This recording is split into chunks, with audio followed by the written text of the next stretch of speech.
انسان بھی شرمندہ ہوا.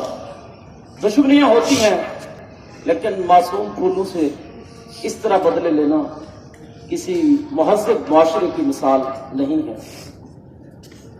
میری آج کی تقریر ان بچوں کے نام جو ظالموں کے قدموں تلے کچلے گئے. میری آج کی تقریر ان معصوموں کے نام جو معصوم بستے لے کے آئے تھے اور لاشیں واپس چلی گئی. اور میری آج کی تقریر ان مسکراہٹوں کے نام کہ جو مائیں آج بھی ڈھونڈتی ہیں. اور میری آج کی تقریر ان معصوموں کے نام جن کی آہو بکا گولیوں کی تڑتڑاہٹ سے خاموش کرا دی گئی. عزیز طلباء، اس لیے آج کے دن کا ہم نے آغاز ان معصوم شہداء کو خراج پیش کر کے شروع کرنا ہے.